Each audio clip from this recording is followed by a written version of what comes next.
میں church phone کر کے پوچھتی ہوں اور میں گھر فون کر کے پوچھتی یہ کیا ہے، یہ کیا معجزہ ہے؟ وہ کہتے ایسا کوئی معجزہ نہیں ہے، جیسس نے بچپن میں بات نہیں کی۔ میں کہتی نہیں، انہوں نے کہا ہے، یہ ان کی کتاب میں لکھا ہے۔ اور وہ حیران ہوتے، کیا یعنی انہیں بھی علم نہیں تھا؟ یہ تب کی بات ہے جب نہ لوگ مجھے جانتے تھے، نہ ہی انٹرنیٹ موجود تھا۔ یہ 80 کی دہائی کی بات ہے، تب ہمارے پاس سیل فونز وغیرہ نہیں ہوتے تھے، یعنی اس وقت جاننے کا کوئی مناسب طریقہ نہیں تھا۔ جب آپ پہلی بار سعودی عرب گئیں تو کیا آپ نے کعبہ دیکھا؟ میں نے دوبارہ فون کیا اپنے گھر، چرچ اور پادری کو اور کہا یہاں عین وسط میں ایک ڈبہ سا ہے جس کے گرد لوگ چکر لگا رہے ہیں اور چاہتے ہیں کہ میں بھی جاؤں۔ میں نے یہی کہا معاف کیجیے گا کیونکہ میں نہیں جانتی، یہ لوگ گول چکر لگا رہے ہیں اور چاہتے ہیں کہ میں بھی دیکھوں۔ تو میرے پادری نے کہا نہیں نہیں نہیں، یہ لوگ غلط ہیں، یہ ابراہیم کا گھر نہیں ہے، نہیں نہیں، یہ جگہ ہی غلط ہے، مت جانا، یہ بالکل بے معنی بات ہے۔ اور میں نے کہا اچھا شکریہ۔ مجھے ڈنرز پر بلایا جاتا، مختلف ڈنرز پر اور گھومنے پھرنے کی جگہوں پر۔ اکثر نماز کا وقت ہوتا تھا، اذان ہوتی تو میں اپنی روزری نکالتی اور وہ بھی اپنی تسبیح نکالتے اور ہم دونوں اسی طرح یہ سب شروع ہوا۔ میں نے پوچھا کہ آپ کو روزری کا پتہ ہے، کبھی سنا ہے اس کے بارے میں؟ تو وہ کہتے سیم سیم، کیونکہ ہماری انگریزی اور عربی کمزور تھے، بس وہ کہتے سیم سیم۔ میں نے کہا ٹھیک ہے، تو ہمارے پاس سیم سیم ہے۔ پھر میں ان سے جیسس کے بارے میں بات کرنے لگی۔ وہ بولے ہم جانتے ہیں عیسیٰ کو، عیسیٰ بن مریم۔ اور میں حیران رہ گئی، کیا آپ لوگ ان کا مختلف نام لے رہے ہیں مگر شاید شخصیت ایک ہی ہے؟ اور پھر مجھے پتا چلا کہ شاید یہی ان کا اصل نام ہے۔ مجھے بہت حیرانی ہوئی کیونکہ مجھے کہا گیا تھا کہ وہ جیسس کو نہیں جانتے، مگر مغربی دنیا میں جو ہمیں سمجھایا جاتا ہے وہ کچھ اس طرح ہے کہ عورتیں ظلم کا شکار ہیں، دباؤ میں ہیں، وہ باہر نکلنا چاہتی ہیں، ان کے پاس کوئی اختیار نہیں وغیرہ۔ مجھے لگا کہ مریم کے معاملے میں بھی کہانی کچھ اور ہی تھی، کہ عورتیں دباؤ میں نہیں تھیں، نہ ہی ان پر ظلم ہو رہا تھا، انہیں وہاں رہنا پسند تھا، وہ اپنی زندگی سے خوش تھیں، انہیں سب کچھ پسند تھا، اپنی زندگی، اپنے اطراف، سب کچھ۔ اور مجھے یہ سن کر بہت حیرت ہوئی کیونکہ میں سوچ رہی تھی کہ بیچاری خواتین، انہیں میری کو جاننا چاہیے تاکہ یہ آزاد ہو سکیں، لیکن وہ دباؤ میں نہیں تھیں بلکہ خوش تھیں، شاید ہم سے زیادہ خوش تھیں، میں تو یہی کہوں گی۔ میں امریکی خواتین کو اسی طرح سمجھایا کرتی تھی کہ وہ زیادہ آزاد تھی، ان کی زندگی واقعی بہتر تھی۔ جو کچھ میں نے یہاں سیکھا تھا وہاں جا کر رہی تو سب الٹ نکلا، بالکل مختلف۔ لوگ بہت ہی شفیق، مہربان، محبت کرنے والے، مہمان نواز اور فیاض تھے، اور وہ مجھ سے زیادہ علم رکھتے تھے، نماز میں بہت پابند تھے، دن میں 5 بار نماز پڑھتے، چاہے کچھ بھی ہو۔ میں واپس تو عیسائی ہی آئی، لیکن کچھ بھی ویسا نہ رہا۔ یوں لگا جیسے وہاں میرے دل میں ایک بیج بو دیا گیا ہو اور وہ بیج کبھی ختم نہ ہوا، جتنا میں نے کوشش کی، اور یہ ایک طویل آزمائش تھی۔ میری ایک دوست کے پاس دی میسج نامی فلم تھی اور میں نے اس کا آدھا حصہ دیکھا۔ یہ محمد صلی اللہ علیہ وسلم کے بارے میں تھی اور میں حیران ہوئی، محمد؟ میں نے تو کبھی سنا نہیں، یہ کافی پرانی بات ہے۔ میں سوچنے لگی یہ محمد کون ہے، اور میں وہ فلم دیکھتی رہی اور فلم سے محبت ہو گئی۔ میں اتنی پرجوش ہو گئی کہ دوڑی دوڑی گھر گئی۔ میں نے کہا فلم روکو، میں واپس آتی ہوں، مجھے اپنے گھر والوں کو لانا ہے۔ میں دوڑتی ہوئی اپنے ماں باپ اور خاندان کو بتانے گئی اور مجھے ادھر جانے سے روک دیا گیا۔ میں فلم کا دوسرا حصہ کبھی نہیں دیکھ سکی۔ پھر میں نے اپنے والدین کی بات مانی اور واپس چرچ چلی گئی، لیکن وہ چیز میرے دل میں بیٹھ گئی کہ یہ محمد نام کا شخص کون ہے۔ جب میں واپس آئی تو میرے خاندان نے مجھے راہبوں کے پاس لے جانا شروع کیا کیونکہ وہ خوفزدہ ہو گئے تھے کہ میں مسلسل محمد کی باتیں کر رہی ہوں۔ میں کہتی یہ وہی شخص ہے جس کا میں نے تمہیں بتایا تھا جب میں نے وہ فلم دیکھی تھی، اور وہ واقعی حقیقی ہے، میں نے دیکھا ہے، اور یہ کچھ بہت بڑا ہے، یہ معمولی نہیں ہے، یہ بڑی چیز ہے جو اسلام کہلاتی ہے۔ تو وہ گھبرا گئے، میرا خاندان غصے میں آ گیا، ڈر گیا۔ میری بہن جو نن تھی مجھے مختلف پادریوں کے پاس لے گئی، بڑے سے بڑے یعنی بشپ اور کارڈنل تک۔ اس نے ایک بھارتی راہب کو ڈھونڈا جو مسلمانوں کے ساتھ رہا تھا اور مسلمانوں کے ساتھ اسکول گیا تھا۔ اس نے کہا یہ تمہیں سمجھا دے گا کہ یہ سب کچھ ٹھیک نہیں ہے۔ میں 7 سال تک ہر ہفتے اس کے پاس جاتی رہی، بحث کرتی رہی، میں اسے محمد کے بارے میں بات کرتی اور وہ کہتا تم ایک پاگل شخص کی پیروی کیوں کرنا چاہتی ہو، نعوذ باللہ۔ میں رات کو سوتی اور صبح اٹھ کر کہتی یہی سچ ہے، تم درست راستے پر ہو، آگے بڑھو، پیچھے نہ ہٹو۔ تو پھر میں ہر ہفتے راہبوں کے پاس جاتی اور انہیں بتاتی جو کچھ میں نے وہاں رہ کر سیکھا تھا۔ مجھے انگریزی زبان میں قرآن ملا اور ان کے پاس ایک بڑی لائبریری تھی، لیکن ان کے پاس قرآن نہیں تھا۔ تو میں نے سوچا شاید یہ ان کی لائبریری کے لیے اچھا ہو، میں ان کے لیے قرآن لے کر گئی، لیکن وہ بہت ناراض ہو گئے اور قرآن اٹھا کر مجھ پر پھینک دیا اور بولے تم اس سب کو چھوڑو گی نہیں، تمہارے ساتھ آخر مسئلہ کیا ہے، تمہیں اسے اپنے دماغ سے نکالنا ہوگا۔ یہ سب بہت مشکل تھا۔ بعد میں وہ راہب سخت بیمار ہو گیا، اسے بہت بھیانک کینسر ہو گیا، یہ بہت افسوسناک تھا۔ اس نے مجھ سے معافی مانگی، مرنے کے وقت اس نے کہا میں نے جو کچھ تمہارے ساتھ کیا میں اس پر شرمندہ ہوں، اور بولا سب انسان اچھے ہوتے ہیں، چاہے وہ عیسائی ہوں، یہودی یا مسلمان ہوں، اچھے برے لوگ سب جگہ ہوتے ہیں، اور میں اپنے کیے پر شرمسار ہوں۔ یہ اس راہب سے میری آخری ملاقات تھی۔ میرے والدین گزر چکے تھے اور ان برسوں میں راہبوں کے ساتھ رہی۔ میرے والدین چل بسے، وہ راہب بھی گزر گیا، میرا پادری گزر گیا، مددگار راہب ڈیکن کا انتقال ہو گیا۔ ان دنوں جب میں بار بار آ جا رہی تھی، میں نے اپنے کئی پیارے کھو دیے۔ میں ایک کے بعد ایک موت کا صدمہ سہ رہی تھی۔ پھر ایک آخری واقعہ ہوا۔ میری بہن جو نن ہے مجھے ایک اور خاص پادری کے پاس لے گئی۔ وہ بہت پختہ ارادے والی اور سخت مزاج تھی۔ خیر، میں فادر ٹام کے پاس گئی۔ وہ لوگ باہر انتظار کر رہے تھے اور اس نے دروازہ بند کر کے کہا، جانتی ہو کیا ہو رہا ہے؟ تمہیں تمہارا خاندان یہاں کیوں لایا ہے؟ میں نے کہا کیونکہ میں عرب میں رہی، میں وہاں گئی تھی۔ میں نے اسے وہی سب بتایا جو میں نے آپ کو بتایا تھا، اور وہ بس تھوڑا پیچھے ہو کر بولے، ہو سکتا ہے میں چرچ میں اپنا عہدہ کھو بیٹھوں، مگر مجھے یہ کرنا ہی ہوگا۔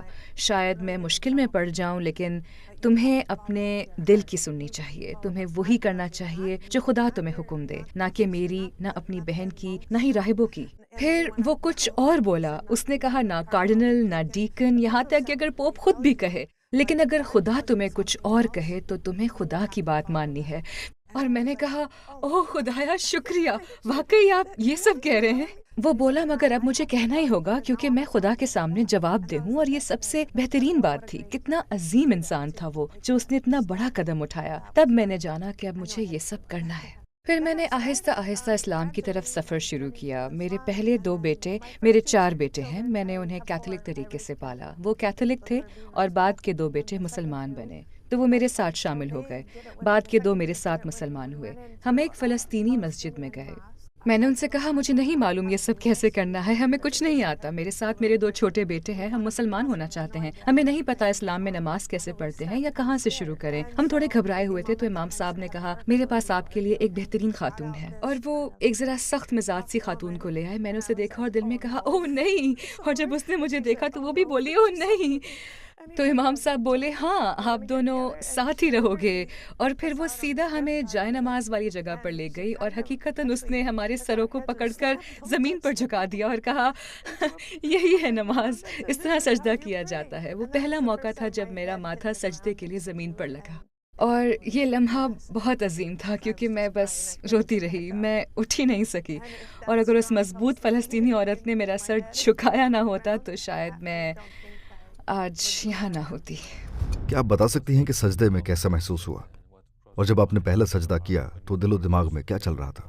انکساری، عاجزی، خاکساری، بے حد عاجزی کا احساس تھا۔ میں سوچتی رہی، واہ، چرچ میں تو میں نے کبھی ایسا نہیں کیا، سر کبھی زمین پر نہیں ٹکاتے۔ راہب سجدہ کرتے تھے اور زمین پر لیٹ جاتے تھے، لیکن عام لوگ ہی نہیں کرتے تھے، بس گھٹنے ٹیکتے یا کرسی پر بیٹھتے، سب کچھ حرام دہ ہوتا تھا۔ لیکن جب آپ اپنا ماتھا زمین پر رکھتے ہیں تو وہ اللہ کے سامنے حقیقی عاجزی ہوتی ہے۔ آپ نے 7 سال تک کیسے ایمان قائم رکھا پیغمبر محمد صلی اللہ علیہ وآلہ وسلم، قرآن اور اسلام پر، جبکہ ہر طرف سے پروپیگنڈا تھا؟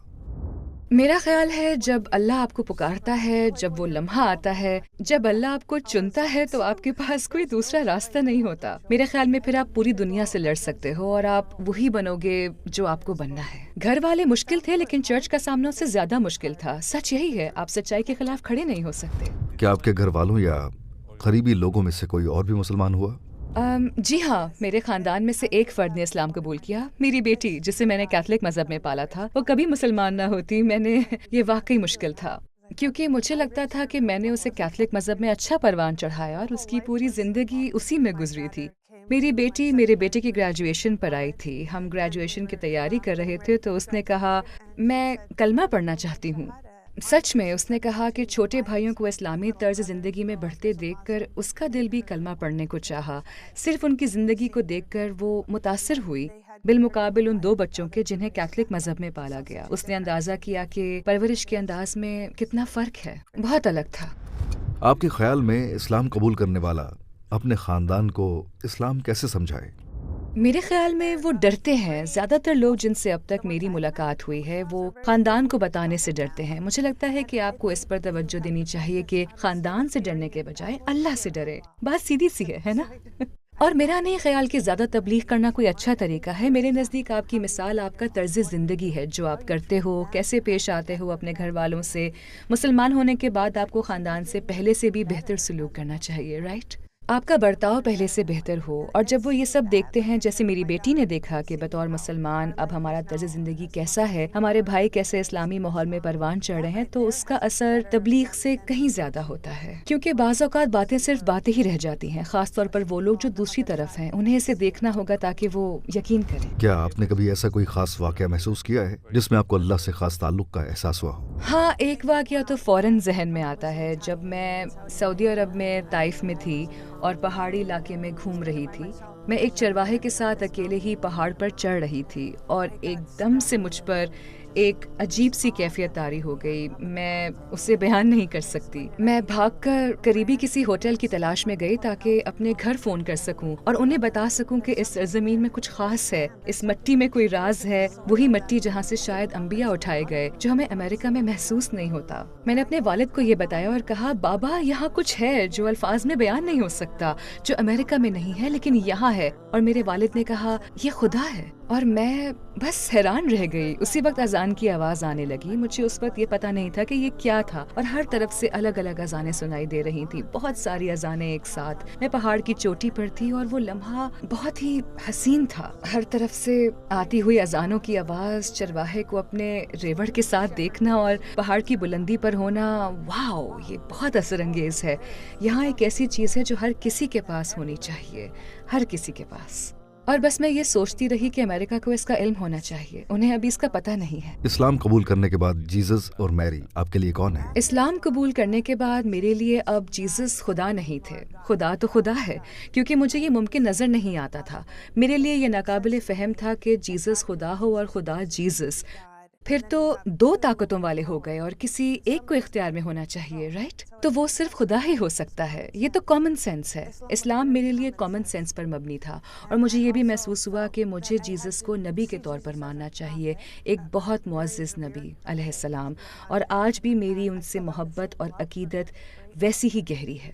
لیکن میں ان سے دعا نہیں مانگتی، میں اس ذات سے دعا مانگتی ہوں جس سے وہ مانگتے تھے، اور میری کے لیے میرے دل میں بے حد احترام ہے۔ اور جب میں نے قرآن میں سورہ مریم پڑھی اور سنی تو بس آنکھیں بھر آتی ہیں، رونا آ جاتا ہے۔ یہ قرآن کی سب سے خوبصورت سورہ ہے، آپ عیسائیت تک میں اسے نہیں پا سکتے جب تک کہ جان نہ لو اور اسے پڑھ نہ لو، اور جیسا میں نے کہا، ان لوگوں سے بات کریں جو اسے جانتے ہیں، یعنی مسلمان۔ آپ کو لگے گا کہ آپ نے کچھ کھویا نہیں، آپ بس حاصل کر رہے ہو، آپ اور بھی زیادہ خوبصورت معجزات پا رہے ہو۔ اور پھر میرا خیال تھا کہ کیونکہ جیزس نے تو ہمارے لیے سب کچھ کر دیا ہے، تو پھر ہر کوئی گناہ کرے گا اور کہے گا کہ تو ٹھیک ہے، اٹس اوکے، جیزس تمہارے لیے قربان ہو گئے۔ تو یہ چیز بھی بہت الجھاتی تھی۔ میں کہوں گی کہ یہ الجھن ہمیشہ رہی، لیکن وہ کہتے تھے بس ایمان رکھو، ایمان رکھو۔ کیا آپ نے یہ سوال اپنے پادریوں سے کیے؟ اوہ ہاں، اور انہوں نے میں بہت شرمیلی تھی، زیادہ سوال نہیں کرتی تھی، لیکن جب کبھی کرتی تو کچھ باتیں ان سے کرتی تھی جنہیں میں سمجھ نہیں پاتی تھی، اور وہ کہتے بس اندھا یقین رکھو، وہ اسے غیب یا نامعلوم کہتے تھے، بس ایمان رکھو، سوال نہ کرو۔ تو میں یہی کرنے کی کوشش کرتی تھی، اور اگر آپ یہ بھی ایک بات تھی کہ اگر آپ سوال کریں تو وہ کہتے بس اندھا یقین رکھو، تمہارا ایمان کمزور ہے، جبکہ اسلام اس کے برعکس ہے، اسلام سوال کرنے کی حوصلہ افزائی کرتا ہے۔ تو جیزس سے متعلق جو باتیں تھیں اور ٹرینٹی کو لے کر جو الجھن تھی جو میں نے آپ کو بتائیں، انہوں نے مجھے یہی کہا۔ اگر کوئی عیسائی آپ سے پوچھے کہ آپ نے جیزس اور میری کو کیوں چھوڑا اور مسلمان کیوں ہوئی؟ میں نے نہیں چھوڑا، میں انہیں بتاؤں گی کہ میں نے نہیں چھوڑا، بلکہ مسلمان ہو کر میں نے انہیں اور بہتر جانا اور ان سے زیادہ محبت کی۔ میں دراصل سعودی عرب میں کام کرنے گئی تھی، میں یہ سوچ کر گئی تھی کہ وہاں جا کر انہیں عیسائیت کے بارے میں سکھاؤں گی، لیکن ایسا بالکل نہیں ہوا، بلکہ وہ لوگ مجھے میری ہی عیسائیت کے بارے میں سکھا رہے تھے۔ وہ میرے نجات دہندہ جیزس کرائسٹ کے بارے میں مجھ سے زیادہ جانتے تھے، اور یہ بات واقعی میرے لیے حیران کن تھی، سچ میں۔ میں نے سوچا یہ تو بہت بڑے معجزات ہیں جو آپ مجھے بتا رہے ہیں۔ میں واپس جاتی اور وہ کہتے یہ تو کہیں ہے ہی نہیں، پتہ نہیں تم کیا کہہ رہی ہو۔ اور پھر میں نے سوچا عیسائی آخر یہ کیسے نہیں مانتے، یہ خدا اور مسیح ہیں، وہ قرآن میں موجود اس معجزے کو کیسے نہیں مانتے۔ اگر آپ اپنے 18 سالہ خود سے بات کریں تو کیا کہیں گی؟ اوہ، اسلام اسلام اسلام۔ کم عمری سے ہی شروع کرو، جیسے ہی سچ جان لو اسی وقت شروع کرو، انتظار نہ کرو، بالکل بھی انتظار نہ کرو، ہاں ایک لمحہ بھی ضائع نہ کرو۔ جو لوگ اس وقت آپ کو دیکھ رہے ہیں اور اسلام کی طرف مائل ہیں لیکن اپنے گھر والوں یا رشتہ داروں کے رد عمل سے ڈرتے ہیں، تو آپ ایسے شخص سے کیا کہنا چاہیں گی؟ آپ جو کچھ میڈیا میں سن رہے ہو اس پر یقین نہ کرو، خود تحقیق کرو یا مستند ذرائع سے معلومات لو، مسلمانوں سے خود جاننے کی کوشش کرو۔ ڈرو نہیں، ڈرنے کی کوئی بات نہیں۔ اگر تم نے شہادت دے دی اور پھر بھی کچھ غلط ہو گیا، جیسے میرے ساتھ ہوا، میں پھر چرچ چلی گئی تھی، it's okay, it's okay.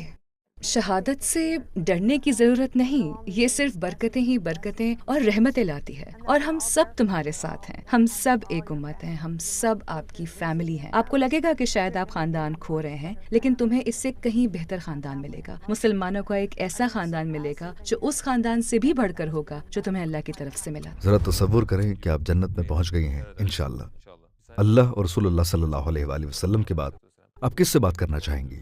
Jesus. ہو، اور ان سے کیا کہنا چاہیں گی؟ خدایا، یہ بھی بڑا مشکل سوال ہے۔ مجھے افسوس ہے کہ آپ کی قوم آپ کو سمجھ نہ سکی، اور آپ نے تو سچا پیغام پہنچایا تھا لیکن لوگوں نے اسے غلط لے لیا۔ مجھے افسوس ہوتا ہے، مجھے ان کے لیے دکھ محسوس ہوتا ہے، کیونکہ میرا دل کہتا ہے کہ جیسس نے کبھی نہیں کہا تھا کہ انہیں پکارو یا ان کو پوجو، تو میں بس یہ سوچ کر خوش ہو جاؤں گی کہ وہ بھی مسلمان ہیں اور حضرت محمد صلی اللہ علیہ وسلم کے ساتھ ہیں۔ اور اب سب کچھ واضح ہو گیا ہے، کیونکہ عیسائیوں کے ہاں مجھے لگتا ہے ابھی تک یہ واضح نہیں ہے، لیکن اسلام میں جیسس کی بات واضح ہے۔ وہ ایک پیغام لے کر آئے تھے، لیکن وقت کے ساتھ وہ پیغام بہت بگڑ گیا، مسخ ہو گیا، اور یقیناً یہ ان کے لیے بہت مشکل رہا ہوگا۔ سسٹر ڈیزی، آپ کے جوابات کا، آپ کی پرخلوص باتوں کا بہت شکریہ۔ ٹورڈز ایٹرنیٹی میں ہمیں آپ کی میزبانی کر کے بہت خوشی ہوئی۔ اللہ آپ کو اس دین کے لیے کی گئی ہر کوشش کا بہترین اجر دے۔ مجھے بلانے کا بہت شکریہ۔ اللہ آپ کو اس کام کے لیے اور آپ کی ہر کوشش کے لیے اجر دے۔ جو کچھ آپ کر رہے ہیں وہ واقعی ایک خوبصورت عمل ہے۔